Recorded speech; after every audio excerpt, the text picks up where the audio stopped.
Number A4 A4 ఎవరు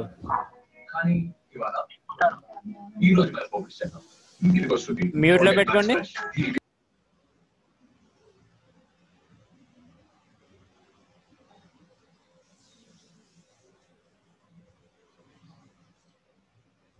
okay, ఒకసారి last class ఏం చెప్పామో ఒకసారి చూద్దాం. ఓకే, ఇక్కడ క్యాపిటల్ బడ్జెటింగ్ అనేది ఇక్కడ జనరల్గా మనం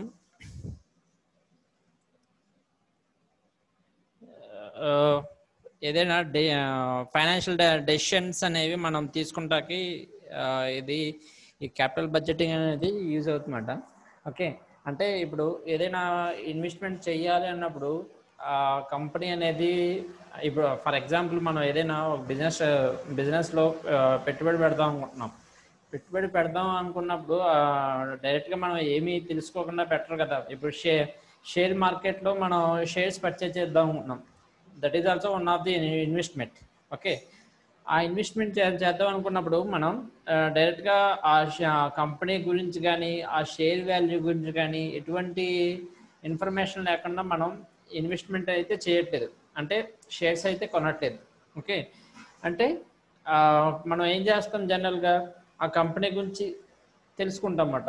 ఎలా ఉంది లాస్ట్ 5 years బ్యాక్ ఎలా ఉంది, ఓకే ఇప్పుడు ఎలా ఉంది, దాని గ్రోత్ ఎలా ఉంది, ఓకే దాని షేర్ వాల్యూ పెరిగిందా లేదా, ఓకే పెరుగుతుందా లేదా, ఫ్యూచర్లో ఇంకా పెరిగే ఛాన్సెస్ ఉన్నాయా లేవా, ఓకే మార్కెట్లో దాని రేట్ ఎంత ఉంది, ఆ ప్రొడ్యూస్ చేసే ప్రొడక్ట్స్కి ఎంత డిమాండ్ ఉంది, ఇదంతా ఇన్ఫర్మేషన్ మనం గ్యాదర్ చేస్తాం. ఓకే, దాన్ని బట్టి మనం ఇన్వెస్ట్మెంట్ అనేది చేస్తారు ఇక్కడ. ఓకే, కొంతమంది ఇంకా డీప్గా ప్రతిదీ ఆ ప్రొడక్ట్స్ గురించి, ఓకే అవి వాటి అప్లికేషన్స్ గురించి కూడా వారు తెలుసుకుంటారు. Okay, see this one. Financial decisions making viewed as an integral part of overall management of business concern. The financial managers has to make the financial decisions with the framework of the overall corporate objectives and policies. ఇది బయట investment చేసే వాళ్ళ గురించి అయితే మనం ఇలాగా తెలుసుకుంటాం general. అదే ఇప్పుడు కార్పొరేట్ పీపుల్స్ ఉంటారు, మేనేజర్స్, అలాగే ఓనర్స్. ఓకే, వీళ్ళు ఏం చేస్తారు, ఫైనాన్షియల్ స్టేట్మెంట్స్ బట్టి ఎక్కడ ఎక్కువ ప్రోడక్ట్ అనేది అంటే ఏ ప్రోడక్ట్కి ఎక్కువ డిమాండ్ ఉంది, ఓకే రా మెటీరియల్ ఎక్కడ తక్కువకి దొరుకుతుంది, అంటే ఈ ఫైనాన్షియల్ స్టేట్మెంట్స్ బట్టి ఎక్కడ ఎక్కువ ఎక్స్పెన్సెస్ అవుతున్నాయి, ఓకే దాన్ని తగ్గించడానికి వాళ్ళు డిఫరెంట్ స్ట్రాటజీస్ అనేది ఫాలో అవుతారు. స్ట్రాటజీస్ మీన్స్ ఇక్కడ తక్కువ as much as possible reduce the cost, okay expenses. Okay, అంటే కొందరు చూడండి, ఇప్పుడు ఎక్కువ ప్రాఫిట్ అనేది ఏదైనా ఒక ప్రోడక్ట్ ప్రాఫిట్ ఎక్కువ రావట్లేదు అన్నప్పుడు వాళ్ళు ఈ ఫైనాన్షియల్ స్టేట్మెంట్స్, అలాగే కొంతమంది బయట అదే సర్వే కండక్ట్ చేస్తారు, ఎందుకు ప్రోడక్ట్ అంత డిమాండ్ ఉండట్లేదు అంటే అంటే వాళ్ళ కస్టమర్స్ టేస్ట్ అండ్ ప్రిఫరెన్స్ ఏమి చేంజ్ అయినాయా, వాళ్ళు ఏం ఎక్స్పెక్ట్ చేస్తున్నారు ప్రోడక్ట్ నుంచి. ఓకే, కొంతమంది ఏమో ఎక్కడ కాస్ట్ అనేది పెరుగుతుంది, వేస్టేజ్ అనేది ఎక్కువ ఎక్కడ అవుతుంది, ఇవన్నీ సర్వే అనేది బయట అయితే కస్టమర్స్ని టేస్ట్ అండ్ ప్రిఫరెన్స్ అనేది సర్వే కండక్ట్ చేస్తారు. ఇంటర్నల్గా అయితే కంపెనీలో ఎక్కడ ఎక్స్పెన్సెస్ అనేవి ఎక్కడ వేస్ట్ అవుతున్నాయి అనేది ఫైనాన్షియల్ స్టేట్మెంట్స్ ద్వారా ఫైండ్ అవుట్ చేస్తాము. దాని ద్వారా వాళ్ళు ఏం చేస్తారు, అక్కడ ఎక్స్పెన్సెస్ అనేవి తగ్గించుకుంటారు. కొంతమందికి ఎక్కువ ట్రాన్స్పోర్టేషన్ కాస్ట్ ఎక్కువైపోతుంది, ఓకే దాన్ని తగ్గించడానికి ఏం చేయాలి, ఓకే కొంతమంది ఏమో మెయింటెనెన్స్ కాస్ట్ ఎక్కువైపోతుంది, మెయింటెనెన్స్ కాస్ట్ తగ్గించడానికి ఏమి వాళ్ళు ఎటువంటి సరే అండి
ఓకే, ఇలాగమాట ఫైనాన్షియల్ డెసిషన్స్ అనేవి ఈ ఇంటర్నల్గా అయితే కార్పొరేట్ పీపుల్స్ ఎలా తీసుకుంటారు by using financial statements. Okay, అదే ఎక్స్టర్నల్గా అయితే by conducting service they improve the demand of the particular product. Okay, దాన్ని బట్టి అంటే డిమాండ్ మీన్స్ ఇక్కడ డిఫరెంట్ టర్మ్స్ అనేవి ఇక్కడ మనం కన్సల్ట్ చేస్తాం అన్నమాట. అంటే either quantity of the product or quality of the product.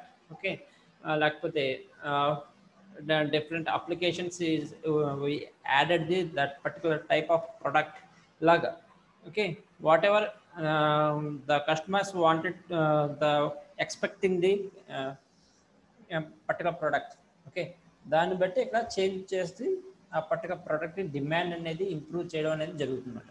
Okay, ఇలాగా ఉంటుందన్నమాట. Okay, see this one, the financial managers has make the financial decisions within the framework of the overall corporate objectives and policies. చెప్పే కదా, ఇంటర్నల్గా అయితే by using financial statements ద్వారా వాళ్ళు what ever it may B achieving the goals. Okay, అంటే objectives. Okay, అవి reach అవ్వడానికి ఈ ఫైనాన్షియల్ స్టేట్మెంట్స్ అనేవి చాలా వరకు యూజ్ అవుతాయి. దట్ మీన్స్ అంటే వాళ్ళ ఫైనల్ గోల్ ఏంటి ఇక్కడ, improve the demand of the particular product. Okay, product అలాగే they achieve the profit. Okay, profit achieve చేయాలి అంటే that means to reduce the expenses. Okay, ఇలాగన్నమాట. ఇది అంటే ఎక్స్పెన్సెస్ని తగ్గించుకోవడానికి ఈ ఫైనాన్షియల్ స్టేట్మెంట్స్ అనేవి యూజ్ అవుతాయి. అంటే ఎలా తగ్గిస్తారు అంటే by using financial statements they taking the decision. Okay, అది either investment decision or financial decision or dividend decisions, whatever it may be. Okay, see this one, the decisions in the financial managers has been divided into 3 categories. One is the investment decision, second one is the financing decision, and third one is the dividend decisions. Okay, generally based on the long term assets and short term assets. In the short term assets we call the working capital, and long term assets they using the capital budgeting. Okay, see this one, the investment decisions related to the selection of the assets in which funds will be invested by the firm. Okay, the assets that can be acquired with these funds broadly divided into 2 categories. One is the long term assets and short term assets. The short term assets is designated as a working capital management. నేను చెప్పుకున్నాం already working capital management అంటే ఏంటి అసలు జనరల్గా. Okay, capital budgeting అంటే ఏంటి. Okay, working capital budgeting అంటే మనం యూజ్ చేస్తున్నమాట ఆ మనీని రొటేట్ అవుతూనే ఉంటుంది. అది ఏదరు ప్రోడక్ట్ తయారైన నుంచి మార్కెట్లో ప్రోడక్ట్ సేల్ అయ్యే వరకు కూడా ఆ మనీ అనేది రొటేట్ అవుతూ ఉంటుంది. మళ్ళీ ప్రోడక్ట్ అనేది సేల్ అయిన తర్వాత మళ్ళీ అది ఇన్వెస్ట్మెంట్ కింద యూజ్ అవుతుంది. ఓకే, క్యాపిటల్ బడ్జెటింగ్ అనేది ఇక్కడ కొంత మనీ ఫిక్స్డ్ అసెట్స్ రూపంలో ఉంటుంది, రిమైనింగ్ మనీ అనేది వర్కింగ్ క్యాపిటల్ కింద రన్ అవుతూ ఉంటుంది. ఓకే, అంటే చెప్పే కదా, ఇప్పుడు చాలా పెద్ద ఇండస్ట్రీస్ ఉన్నాయి, వాళ్ళకి ఇన్వెస్ట్మెంట్ అనేది చాలా ఎక్కువ బల్క్ అమౌంట్లో ఉంటుంది. దాని అంతా వర్కింగ్ క్యాపిటల్ కింద యూజ్ చేయరు. They having the fixed assets. అత్యవసర పరిస్థితుల్లో ఒకవేళ అవసరం అనుకుంటే ఆ ఫిక్స్డ్ అసెట్స్ని వర్కింగ్ క్యాపిటల్ కింద కన్వర్ట్ చేసుకుంటారు. ఓకే, స్మాల్ ఇండస్ట్రీస్ ఇవి ఉంటాయి, వాళ్ళు ఆ మొత్తం మనీని వర్కింగ్ క్యాపిటల్ కింద యూజ్ చేస్తారు. ఓకే, ఆ ప్రాఫిట్ వచ్చినప్పుడు ఆ ప్రాఫిట్ అనేది ఒకవేళ ఆ కంపెనీలో ఎవరైనా షేర్ హోల్డర్స్ ఉంటే ఆ షేర్ హోల్డర్స్కి ఆ మనీ అనేది కొంత మనీ అనేది షేర్ కింద షేర్స్ ప్రాఫిట్ అనేది కన్వర్ట్ చేసి రిమైనింగ్ మనీని మళ్ళీ వాళ్ళు ఇన్వెస్ట్మెంట్ కింద యూజ్ చేస్తారు. ఇలా ఉంటుందన్నమాట. ఓకే, ఆ షేర్ హోల్డర్ అనేది వాడిష్టం అన్నమాట. మనం అంటే వాడు ఒకవేళ ఇంకా ప్రాఫిట్స్ గెయిన్ చేసే అవకాశం ఉంది, లేకపోతే వాడికి అత్యవసరం అన్నప్పుడు షేర్స్ అనేవి అమ్మేసుకొని వాడు దాన్ని క్యాష్ చేసుకుంటాడు షేర్ హోల్డర్ అనేవాడు. ఓకే, లేదు వాడికి అవసరం అది. ఒక్కోసారి కంపెనీ లాస్లోకి వెళ్ళిపోతుంది అన్నప్పుడు వాడు చాలామంది షేర్ హోల్డర్స్ ఆ షేర్స్ అమ్మేయడానికి ఎక్కువ ఇంట్రెస్ట్ చూపిస్తారు. ఎందుకంటే షేర్ వాల్యూ పడిపోతున్నప్పుడు దాన్ని వాడు లాస్ అయ్యే ఛాన్సెస్ ఉంటాయి. చెప్పే కదా ఒకసారి ఆల్రెడీ షేర్ వాడు కొన్న షేర్ వాల్యూ ఒక 100 రూపీస్ ఉందనుకోండి. ఓకే, ఒకవేళ కంపెనీ లాస్ అయిపోతున్నప్పుడు దాని షేర్ వాల్యూ పడిపోతుంది. పడిపోయినప్పుడు అది 95 రూపీస్ అయిపోవచ్చు, లేకపోతే 98 రావచ్చు, వాట్ ఎవర్ మేబీ. ఓకే, దానివల్ల ఏమవుతుంది, వాడు కొన్న రేటు కంటే అమ్ముకునేటప్పుడు తక్కువ రేటు అమ్మవలసి వస్తుంది, దానివల్ల లాస్ అవుతాడు. ఓకే, అదే వాడు ఆ టైంలో అమ్మకుండా ఇంకా ఓకే ఫ్యూచర్లో పెరిగే ఛాన్సెస్ ఉన్నాయి కదా అని దాన్ని అలా వదిలేసాడు అనుకోండి, ఫ్యూచర్లో నిజంగానే ఒక 5 years తర్వాత దానికి నిజంగానే ఆ షేర్ వాల్యూ పెరిగిందనుకోండి, అప్పుడు 100 రూపీస్ కొన్న షేర్ అనేది ఫ్యూచర్లో ఒక 5 years తర్వాత దాని వాల్యూ ఒక 150 రూపీస్ అయ్యింది. 150 రూపీస్కి ఒక్కొక్క షేరు అమ్మితే వాడికి చాలా ప్రాఫిట్ అనేది గెయిన్ చేస్తారు. ఓకే, ఇక టైం టేకింగ్ ప్రాసెస్, అలాగే కొంత ఇన్వెస్ట్మెంట్ కూడా పెట్టాల్సి వస్తుంది అన్నమాట షేర్స్లో అయితే, అలా ఉంటుంది అన్నమాట. See this one, capital budgeting is the long-term investment decisions. It is probably the most crucial financing decisions of the firm. It relates to the selection of the assessment or investment proposal or a course of action that benefits are likely to be available in future over the lifetime of the project. ఇంకా capital budget గురించి మీకు చెప్పిందే కదా already. అంటే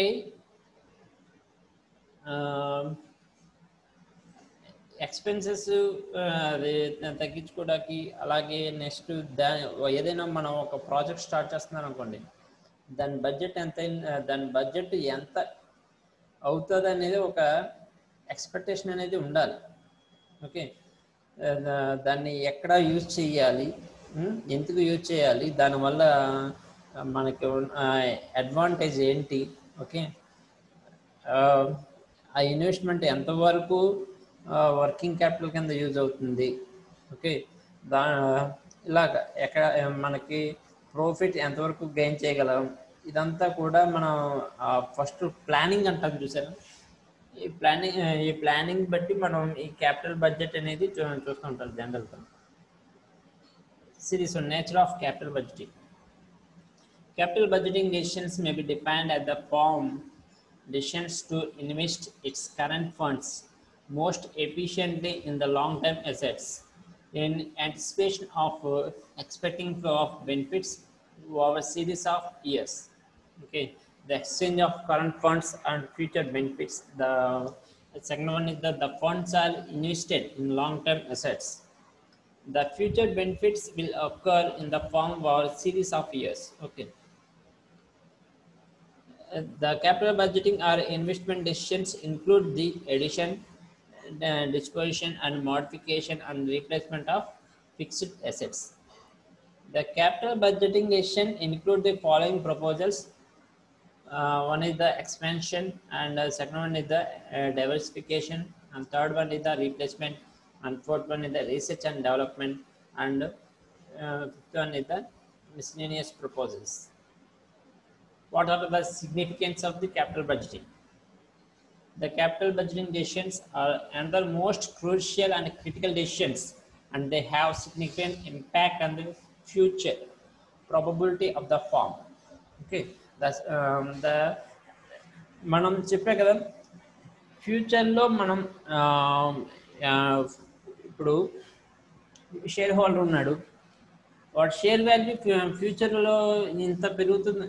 ఎవడైనా అది business అయినా, లేకపోతే షేర్ హోల్డర్ షేర్స్ పర్చేజ్ చేసే ఎవడైనా ఫ్యూచర్లో బిజినెస్ డెవలప్ అవుతే ప్రాఫిట్ గెయిన్ చేయొచ్చన్న ఉద్దేశంతోనే కదా ఎవడైనా ఇన్వెస్ట్మెంట్ చేసేది బిజినెస్లో. ఓకే, అంటే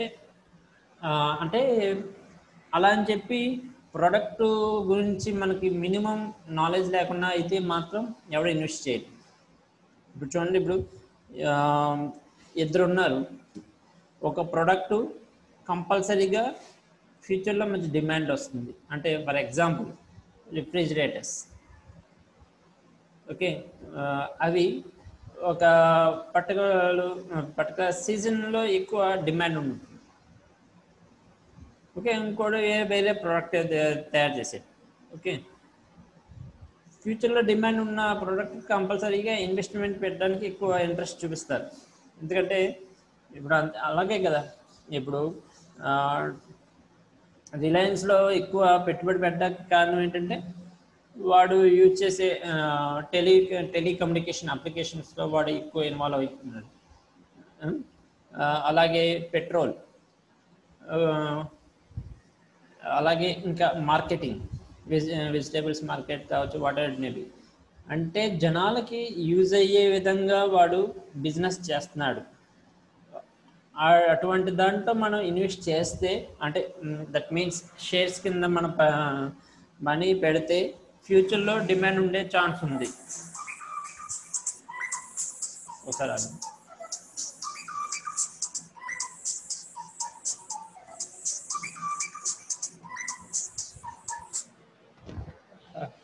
హలో, ఎవరండి? చెప్పండి. రాలేదమ్మా.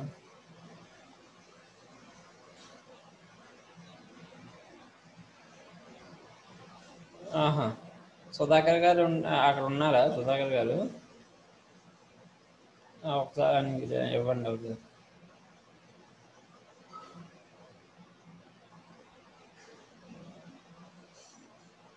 నేను క్లాస్లో ఉన్నానమ్మా, లేకపోతే నాకు ఒక అరగంట తర్వాత చేయలేకపోతే అలా ఉంటుంది.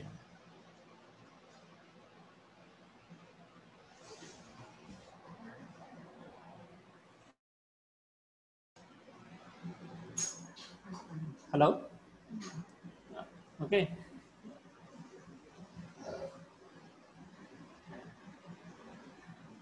Okay, a special care should be taken while making the capital budgeting decisions because it influences the all branches such as the production, marketing, personal, etc.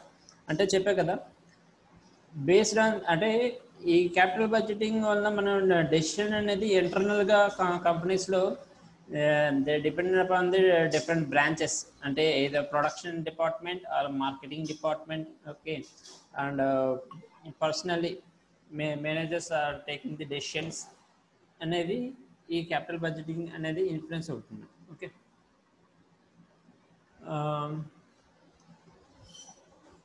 next one is the long-term implications. The effect of capital budgeting decisions will be felt over the long time period. It has influenced on the rate and directions of the growth of the company. The effect of capital budgeting decisions extended into future, and they have put up the longer period than the consequences of the current operating expenditures. And next one is the investment of large funds. Okay, capital budgeting decisions require the large amount of capital outlay. Hence, the company should carefully plan its capital budgeting program so that it may get the funds at the right time, and they must put it to most profitable use. Okay, already ఇప్పుడు నేను జనరల్గా దీని capital budgeting అంటే చాలా వరకు మీకు ఒక idea వచ్చి ఉంటుంది. ఓకే, అంటే క్యాపిటల్ బడ్జెటింగ్ అంటే మనం ఫ్యూచర్ ప్లాన్స్ అలాగే ఇంప్లిమెంట్ చేయడానికి ఎంత మనీ అవుతుంది ఏంటనేది ప్లాన్ చేసుకుని దాని ప్రకారం మనం బడ్జెట్ అనేది వేసుకుంటాం. ఓకే, అది ఎయిదర్ ప్రొడక్షన్ డిపార్ట్మెంట్లో కావచ్చు. ప్రొడక్షన్ డిపార్ట్మెంట్ మీన్స్ అక్కడ ఏముంటాయి, ఇక్కడ జనరల్గా raw material, machinery, man power, ఇది ప్రొడక్షన్ డిపార్ట్మెంట్లో మనం చూస్తాం జనరల్గా. ఓకే, ఆ రా మెటీరియల్ తీసుకుని దాన్ని ప్రొడక్ట్ కింద తయారు చేయడానికి ఈ ప్రొడక్షన్ డిపార్ట్మెంట్ అనేది యూజ్ అవుతుంది. దాంట్లో different categories raw material purchase చేయాలి. ఓకే, దాన్ని ఎక్కడ తక్కువ రేటుకి పర్చేజ్ చేయాలనేది తెలిసి ఉండాలి. మిషనరీ పర్చేజ్ చేయాలి, ఓకే, దాన్ని తక్కువ రేటు పర్చేజ్ చేయడం ఎక్కడ పర్చేజ్ చేయొచ్చు అనేది తెలిసి ఉండాలి. ఓకే, అలాగే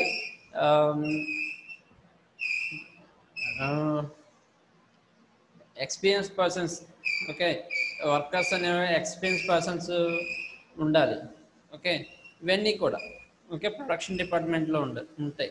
ఓకే, అలాగే నెక్స్ట్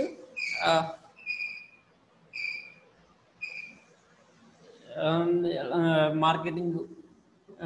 మార్కెటింగ్ అంటే మళ్ళీ ఇక్కడ ఎక్కడ డిమాండ్ ఉంటుందో అక్కడ మార్కెటింగ్ చేయాలి. ఓకే, ఆ పర్టికులర్ అక్కడికి ట్రాన్స్పోర్టేషన్ చేయాలి. ఓకే, అప్పటి వరకు ప్రోడక్ట్ అనేది మెయింటైన్ చేయాలి. తర్వాత ఆ ప్రోడక్ట్కి ఎంత రేట్ అనేది డిసైడ్ చేయాలనేది కరెక్ట్గా ఎస్టిమేట్ చేయాలి.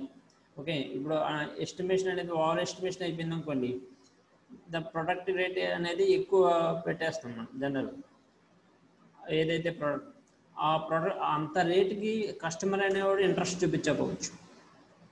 ఓకే, కస్టమర్ ఎప్పుడైతే అంత ఎక్కువ రేట్ ఎందుకు మనం ఆ ప్రోడక్ట్ పెట్టాలి, ఆల్రెడీ మనకి మార్కెట్లో తక్కువ రేట్కే పర్టికులర్ ప్రోడక్ట్ వేరే బ్రాండ్ దొరుకుతుంది కదా సేమ్ క్వాలిటీతో క్వాంటిటీతో అనుకుంటే కనుక అప్పుడేమవుతుంది, మన ప్రోడక్ట్ ఏదైతే ఉందో ఆ ప్రోడక్ట్ డిమాండ్ అనేది పడిపోవచ్చు.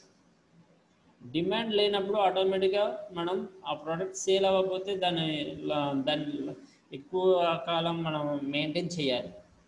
అలా మెయింటైన్ చేసేటప్పుడు ఆ ప్రోడక్ట్ అనేది ఎక్కువ కాలం ఉన్నప్పుడు అది ఎవడ ఇంట్రెస్ట్ చూపించకపోవచ్చు. ఓకే, ఓల్డ్ ప్రోడక్ట్ అని ఇలా ఉంటుందన్నమాట. కాబట్టి కరెక్ట్గా మార్కెట్కి డిమాండ్ ఉన్న టైంలో మనం ప్రోడక్ట్ రిలీజ్ చేయాలి. అట్ సేమ్ టైం ఆ రేట్ అనేది కరెక్ట్గా కస్టమర్కి అవైలబుల్గా ఉండేటట్లు చేయాలి. అట్ సేమ్ టైం దాన్ని ఎక్కువ ఎక్స్పోజ్ చేయాలి మార్కెట్లో. Okay, advertisement effect. టీవీలో అడ్వర్టైజ్మెంట్ చూస్తూ ఉంటాం డిఫరెంట్ ప్రొడక్ట్స్. అంటే మార్కెట్లో ఇటువంటి టైప్ ఆఫ్ ప్రోడక్ట్ అవైలబిలిటీ ఉంది, these are the features of the particular product.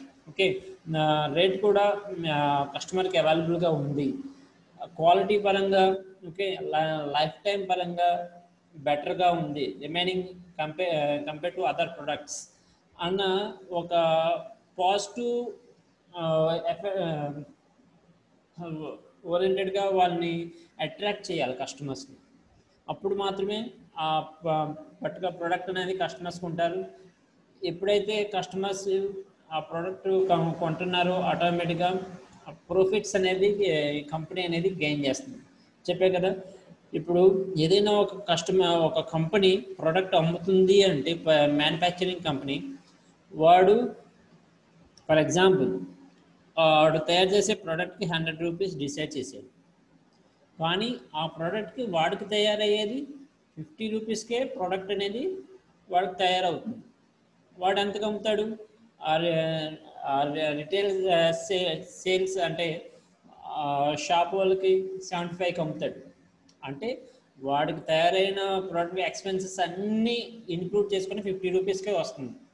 కానీ వాడు తయారు చేసినందుకు 25 రూపీస్ ఎక్స్ట్రా చేసి వాడు అమ్ముతాడు. 75 కావచ్చు, 80 రూపీస్కి అమ్ముతాడు అనుకోండి. ఓకే, రిటైల్ వాడికే 80 రూపీస్కి అమ్ముతాడు. వాడు రిటైల్ షాప్ నుంచి మళ్ళీ ఇంకా చిన్న షాపులకి వాడు అమ్మేటప్పుడు వాడు ఏం చేస్తాడు, ఇంకో 10 రూపీస్ వేసుకొని 90 రూపీస్కి అమ్ముతాడు. వాడు ఏం చేస్తారు, కస్టమర్కి అమ్మేటప్పుడు 100 రూపీస్కి అమ్ముతాడు. ఇలా ఉంటుందన్నమాట. అంటే ఎటు చూసుకున్నా మ్యానుఫ్యాక్చరర్కి తయారు చేసినందుకు 30 రూపీస్ ప్రోడక్ట్ మీద మిగులుతుంది, రిటైల్ వాడికి ఒక 10 రూపీస్ మిగులుతుంది, మళ్ళీ చిన్న షాప్లో అమ్మేవాడికి వాడికి 5 రూపీస్ మిగులుతుంది. కస్టమర్ అనేవాడు 100 రూపీస్ పర్చేజ్ చేస్తాడు. అంటే 100 రూపీస్ ఆ పర్టికులర్ ప్రోడక్ట్ అమ్మొచ్చా లేదా అనేది కస్టమర్ డిసైడ్ చేసుకోవాలి.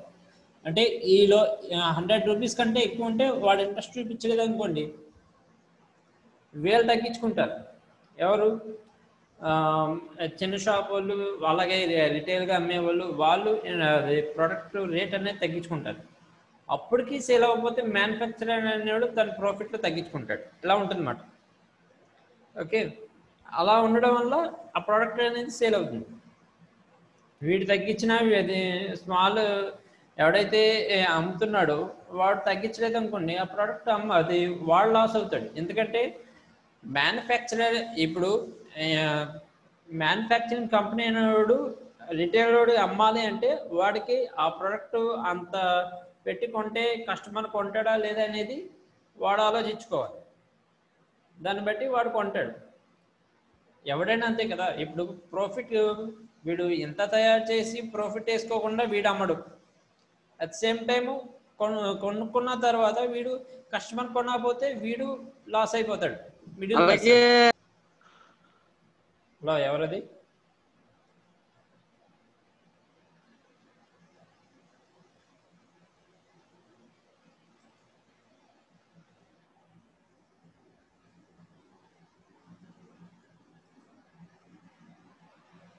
ఇలా ఉంటుంది madam. Okay,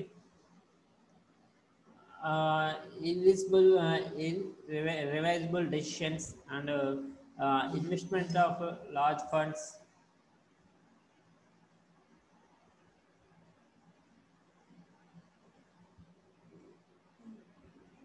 and most difficult to make. These are the different significance of the capital budgeting and rising of the funds. And next one is the types of capital budgeting. Independent projects, different types of capital budgeting is the independent projects and mutually exclusive projects and contingent projects. Okay, independent projects means the independent projects are the projects which do not compete with the another based on the profitability of the projects and the availability of the funds. The company undertakes any number of projects. In such a case, projects will be taken up a level of where marginal cost of funds equal to the marginal rate of returns of the project. And second one is the mutual exclusive projects. In the case of mutual exclusive projects, acceptance of one project causes the rejection of another project. For example, if there are two projects of X and Y, either X or Y should be accepted by the company. And then next one is the contingent projects. Acceptance of one project proposal depends upon the acceptance of one or more projects. Okay, the proposal of the acquiring new machinery is dependent upon the expansion of the plant or replacement of old machinery or replacement of labor forces. And next one is the capital budgeting process. In this capital budgeting process, it involves the investment and a proposal, estimation of the cash flow of proposal and evaluation of the cash flow and the selection of the projects based on the acceptance criteria, and finally the continuous evaluation of the investment after the acceptance. The steps involve the capital budgeting process as the project generation and project evaluation, project selection, project execution, and the project review. The project generation is the company also to identify the proposal to be undertaken depend upon the future plans of activity. Okay, after identification of the proposal, they can be grouped according to the following categories. One is the replacement of equipment, expansion, diversification, and research and development. Okay, the first one is the replacement of equipment. In the case of existing outdated equipment and machinery may be replaced by purchasing new and modern equipment. For example, ఎక్కడో మనమే చూద్దాం. ఇప్పుడు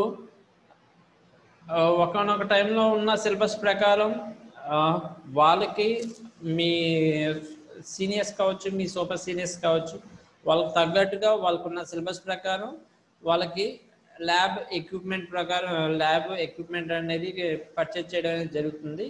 దాని ప్రకారం వాళ్ళకి experiments conduct చేయడం అనేది జరిగింది. మీకు వచ్చేటప్పటికి ఎక్స్ట్రా జేఎన్టీయూ అడ్వాన్స్డ్ సిలబస్ ప్రకారం వాళ్ళకి కొంత యాడ్ చేయడం అనేది జరిగింది అన్నమాట. మీకు దాని ప్రకారమే మళ్ళీ న్యూ సాఫ్ట్వేర్స్ అనేవి పర్చేజ్ చేయడం అనేది జరుగుతుంది, న్యూ ఎక్విప్మెంట్ అనేది పర్చేజ్ చేయడం అనేది జరుగుతుంది. ఓల్డ్ ఎక్విప్మెంట్ ఏదైతే ఉందో అవుట్డేటెడ్ సిలబస్ ప్రకారం దాన్ని వాటిని తీసేసి రిమైనింగ్ న్యూ సిలబస్ ప్రకారం ఏదైతే చేంజెస్ ఉన్నాయో వాటిని చేంజ్ చేయడం అనేది జరుగుతుందన్నమాట. ల్యాబ్ ఎక్స్పెరిమెంట్స్ కావచ్చు, ల్యాబ్ ఎక్విప్మెంట్, ల్యాబ్లో ఎక్విప్మెంట్ కావచ్చు, వాట్ మేబీ ఇలా అన్నమాట. అలాగే ప్రాజెక్ట్స్లో కూడా వాళ్ళకి తగ్గట్టుగా ఆ ప్రాజెక్ట్కి తగ్గట్టుగా ఓకే ఏ ప్రోడక్ట్స్, ఏ మిషనరీ పర్చేజ్ చేయాలి, ఏ రా మెటీరియల్ పర్చేజ్ చేయాలి, ఇంకా ఏమైనా న్యూ ఎక్విప్మెంట్ కావాలా, న్యూ మిషనరీ వచ్చిందా, ఓకే న్యూ టెక్నాలజీ ఇంట్రడ్యూస్ అవుతే ఆ న్యూ టెక్నాలజీ యూజ్ చేసుకోవడం వల్ల ఎంతవరకు మనం ఎక్స్పెన్సెస్ అనేది తగ్గించుకోవచ్చు. ఫర్ ఎగ్జాంపుల్ ఇప్పుడున్న బయట ఇండస్ట్రీస్లో అంతా కూడా మోస్ట్ ప్రాబబ్లీ అంతా కూడా ఆటోమేటెడ్ మెషినరీ యూజ్ చేస్తున్నారు. అంటే ఇక్కడ మ్యాన్ పవర్ అనేది తగ్గించుకుంటున్నారు. ఒకనొక టైంలో అదే సేమ్ ఇండస్ట్రీస్లో ఒక 2000, 3000, ఒక 5000 వర్కర్స్ అనేది అవసరం ఉండేది. అదే ఇండస్ట్రీలో ఇప్పుడు ప్రజెంట్ చూస్తే టెక్నాలజీ యూజ్ చేసుకొని వాళ్ళు ఓన్లీ ఒక 50 or 100 వర్కర్స్ని యూజ్ చేసుకుని రిమైనింగ్ అంతా కూడా ఆటోమేటెడ్ మిషనరీ అనేది యూజ్ చేస్తారు. ఐఓటీ బేస్డ్ కావచ్చు, ఓకే ఇలాగా మైక్రో ప్రాసెసర్ కంట్రోలర్స్, ఇలా కంట్రోలర్స్ యూజ్ చేసి ఆటోమేటెడ్ మిషనరీ యూజ్ చేసుకోవడం వల్ల ఒక్కొక్క వర్కర్కి వీళ్ళు నెలకు వచ్చేటప్పటికి ఇంత శాలరీ పే చేయాలి. అట్ సేమ్ టైం వాళ్ళు 24 hours వర్క్ చేయరు. ఓన్లీ జస్ట్ ఏ వర్కర్స్కైనా మ్యాక్సిమం వర్కింగ్ పీరియడ్ ఎంత అంటే 8 hours అని చెప్తారు. వాళ్ళు అదే ఓవర్ టైం వర్క్ చేస్తే వాళ్ళకి మళ్ళీ పే చేయాలి. అదే ఆటోమేటెడ్ మిషనరీ అనుకోండి 24 hours వర్క్ చేస్తూ ఉంటుంది. ఓకే దానికి షిఫ్ట్ అంటే ఏమి ఉండదు. షిఫ్ట్స్ అంటే ఇప్పుడు కంపెనీస్లో చూడండి, కొంతమంది వర్కర్స్ ఏ షిఫ్ట్ చేస్తారు అంటే 8 hours, ఫస్ట్ 8 hours 6 to మళ్ళీ ఒక 6 to ఇలాగా 8 o'clock వరకు, అలాగా మళ్ళీ ఈవినింగ్ 4 వరకు అలా చేస్తారు. కొంతమంది నెక్స్ట్ బి షిఫ్ట్ మధ్యాహ్నం నుంచి మళ్ళీ 8 hours చేస్తారు. సి షిఫ్ట్ కొంతమంది నైట్ టైం చేస్తారు. అలాగా 24 hours మిషనరీ అనేది వర్క్ అయ్యేటట్టు చేసుకుంటారు. ఎందుకంటే ఆ ప్రొడక్షన్ అనేది 24 hours వర్క్ చేస్తేనే వాళ్ళ ప్రోడక్ట్ ఇన్ టైంలో ప్రోడక్ట్ అనేది మార్కెట్లోకి రిలీజ్ చేయగలుగుతారు. ఓకే అలా కాదు, ఇప్పుడు ఆటోమేటెడ్ మిషనరీ అనుకోండి, మ్యాన్ పవర్ మీద ఎక్కువ డిపెండ్ అవ్వడం అవసరం లేదు. జస్ట్ మ్యాన్ అనేది ఎక్కడి వరకు ఉపయోగపడతాడు, ఆ ప్రోడక్ట్ అనేది కలెక్ట్ చేసుకొని పార్సల్ అదే ప్యాకింగ్ చేయడానికి, ఓకే కొంతమంది రా మెటీరియల్ పెట్టడానికి ఈ ప్రోడక్ట్ ఇదంతా ఇక్కడ మాత్రమే అంటే ఇనీషియల్ స్టేజ్లోనూ ఫైనల్ స్టేజ్లోనూ ఉపయోగపడతారు అంతే మ్యాన్ పవర్. రిమైనింగ్ అంతా కూడా మిషనరీ చూసుకుంటుంది. ఆటోమేటెడ్ మిషనరీ అంటే సిరీస్లో ఉంటుంది అన్నమాట. ఓకే ఒక ప్రాసెస్ కంప్లీట్ అయిన తర్వాత ఇంకో ప్రాసెస్ ఆటోమేటెడ్గా మిషనరీ అనేది రన్ అవుతూ ఉంటుంది. మనం చూస్తూ ఉంటాం కదా, ఇప్పుడు ఆటోమొబైల్స్లో కార్ మ్యానుఫ్యాక్చరింగ్స్, బైక్ మ్యానుఫ్యాక్చరింగ్స్ కంపెనీస్లో చూస్తే అంతా టోటల్గా రీబిల్డ్ చేయడం అంతా కూడా ఈ మిషనరీయే చేస్తుంది. ఓకే యాక్యురసీగా ఉంటుంది, టైం వేస్టేజ్ అనేది తక్కువ ఉంటుంది, మనీ ఎక్స్పెన్సెస్ తగ్గుతున్నాయి. ఇటువంటి టెక్నాలజీ యూజ్ చేయడం వల్ల that is the main benefits of the particular company managers. Okay ఎవరైతే ఓనర్స్ ఉన్నారో వాళ్ళకి బెనిఫిట్ అవుతుందన్నమాట. ఓకే అందుకే అంటున్నాడు రీప్లేస్మెంట్ ఆఫ్ ఎక్విప్మెంట్ అంటే మోడర్న్ టెక్నాలజీ బట్టి వాళ్ళు ఆ ఎక్విప్మెంట్ పర్చేజ్ చేయడం వల్ల, ఎక్కువ రేట్ అయినా పర్చేజ్ చేయడం వల్ల వాళ్ళకి లాంగ్ టర్మ్లో ఇది మనీ అనేది బాగా ప్రాఫిట్ ఎక్కువ గెయిన్ చేయడానికి అవకాశం ఉంటుంది. ఓకే ఎక్స్పెన్సెస్ అనేవి తగ్గించుకోవచ్చు. ఇలా ఉంటుందన్నమాట. రీసెర్చ్ అండ్ డెవలప్మెంట్ అంటే ప్రోడక్ట్ చెప్పే కదా, సర్వే అనేది కనెక్ట్ చేయడం వల్ల వాళ్ళకి ఆ పర్టికులర్ ప్రోడక్ట్ అనేది ఎక్కువ డెవలప్ చేయడానికి, మార్కెట్లో ఎక్కువ కాలం విత్ స్టాండ్ అవ్వడానికి యూజ్ అవుతుందన్నమాట. ఇలా అన్నమాట. ఓకే ఓకే రిమైనింగ్ క్లాస్లో నెక్స్ట్ క్లాస్లో చెప్పుకోవచ్చు. ఓకే.